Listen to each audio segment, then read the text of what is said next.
Hello and welcome to today's video. Today we're going to be talking about something a little bit on the esoteric side, and that is the design patterns around whether to keep your replay buffer memory in RAM or in your GPU's memory buffer, and then what impact that has on your machine and on your training run. And this is a topic that's really aimed at the reinforcement learning crowd. If you're not already working on RL projects, you're more than welcome to hang out, but you might be jumping in the deep end a little bit here. So let's start with just super simple diagram here to kind of talk through the two options. So obviously when you have a replay buffer, that is a buffer of memories that your agent has of its interactions with the environment, and it has to be stored somewhere. That buffer can be very, very small if you have, a text-based observation, or it can end up being quite large if you are maybe storing images.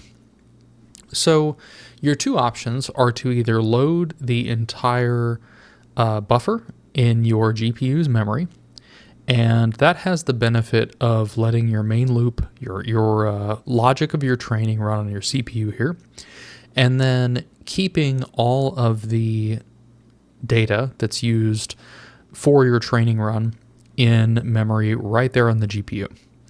The other option is to store this in your system's RAM.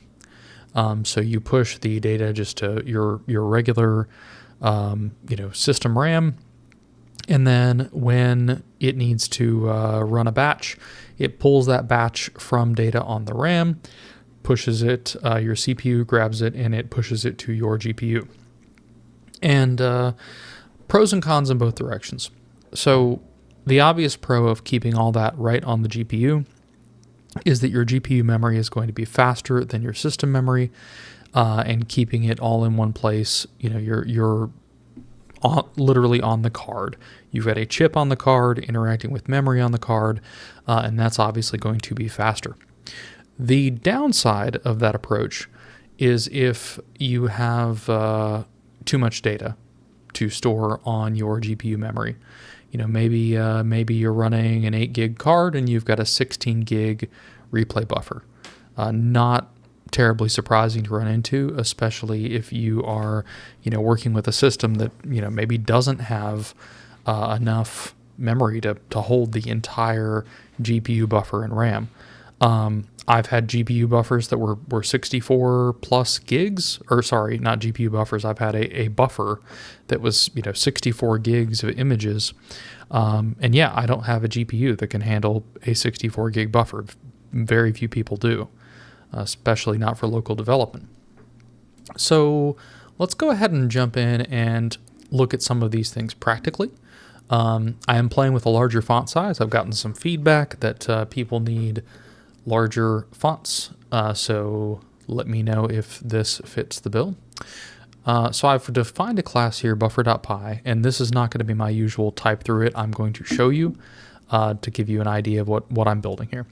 So CPU replay buffer, what this is doing is it's basically taking in data on store transition, and then in the sample buffer method, we are sending that to self.device. So on the way in, the data is, it's just data. It's on the CPU, and this is getting stored in system RAM. I'm highlighting that as if the init method's pulling things in. It's not. The store transition method is pulling things in. So on the way in, your data's coming in. There's nothing sending it to a specific device, and you're basically storing all of that on CPU memory. It does look like here I'm setting a device, and I don't actually intend to be. If we come down here to the GPU replay buffer, that's a little bit different. So if we look at store transition, we are storing it on self.device, which in this case will be a GPU. And then in sample buffer, you'll notice that we don't actually have to do the to device because it's already on the GPU. So slightly different approaches here.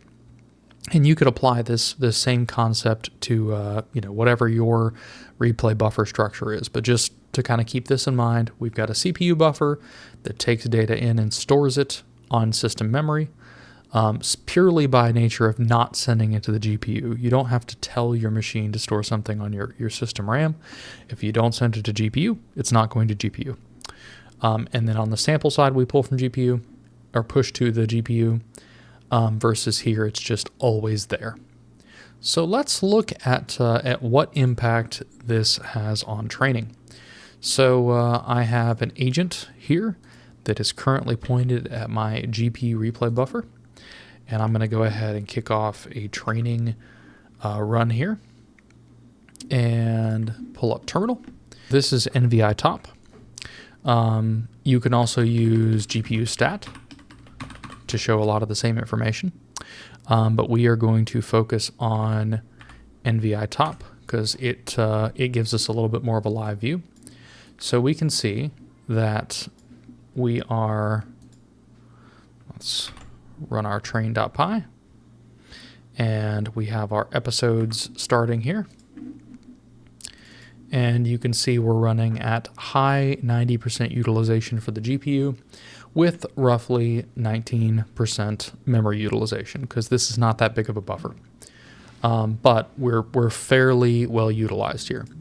You can also see, just running a standard top, that the CPU is at 100%. So I've basically got, that's my recording software, this one. So the CPU for Python is currently running at right at 100% of a core, which is not all that high. Any modern multi-core machine, 100% is not a lot of CPU usage. So while we're looking at it too, we can see that runs are taking about 2 to 3 seconds on average, it looks like. So let's come in here to agent.py, and we are going to change GPU replay buffer to CPU replay buffer. And I'm going to run train.py again. And you'll notice that we still have episodes running in the same 2 to 3 second range. It doesn't seem like there's been a significant impact on performance. But what you're going to see over here, if I run top again, is instead of 100% CPU, Python is now running at 1100% CPU. That thing is using what that ends up being. If I'm going to run an htop because that might show it a little bit better. So what's basically happening here is you have 11 cores effectively pegged out. You've got this whole block of cores working, and it's because it's using that compute resource to shove data back and forth into the GPU instead of the memory sitting there on the GPU and being used there.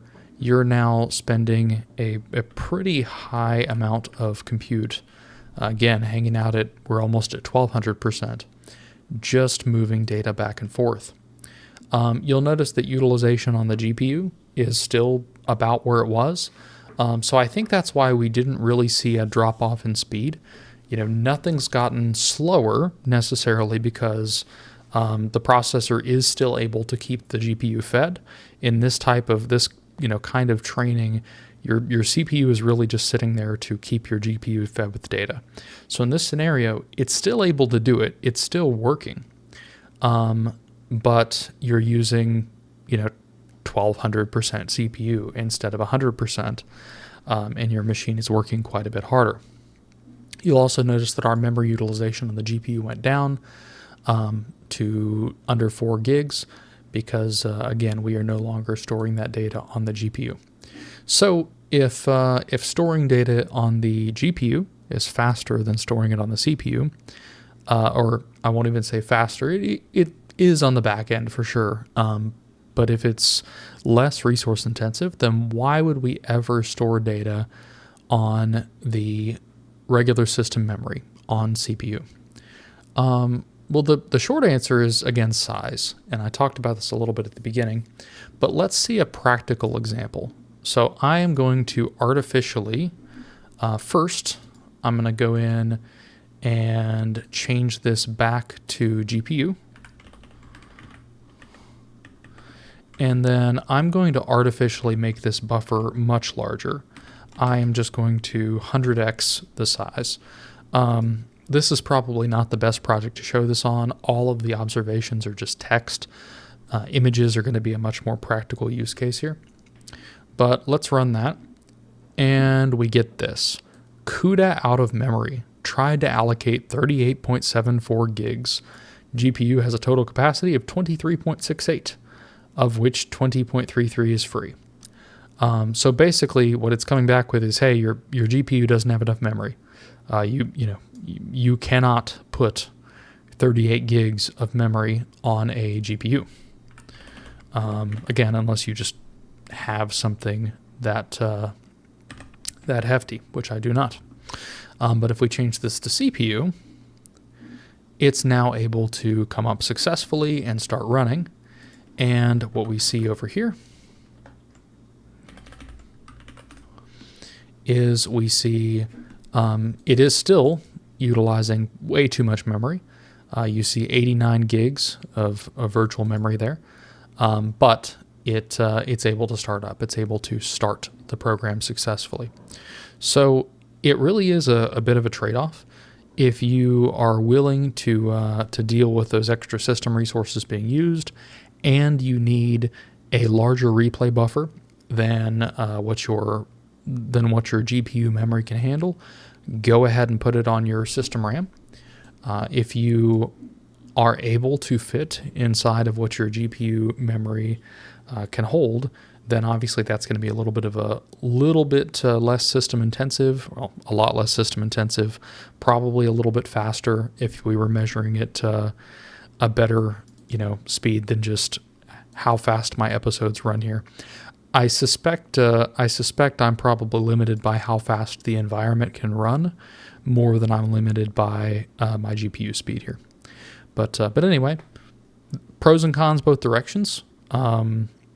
Hopefully this was helpful and it helps you kind of figure out, or at least think about things like where your replay buffer lives and what makes sense for your use case. If this was useful to you, hit like, hit subscribe. I do a lot of reinforcement learning, general programming, and occasionally robotics content. So I will see you next time.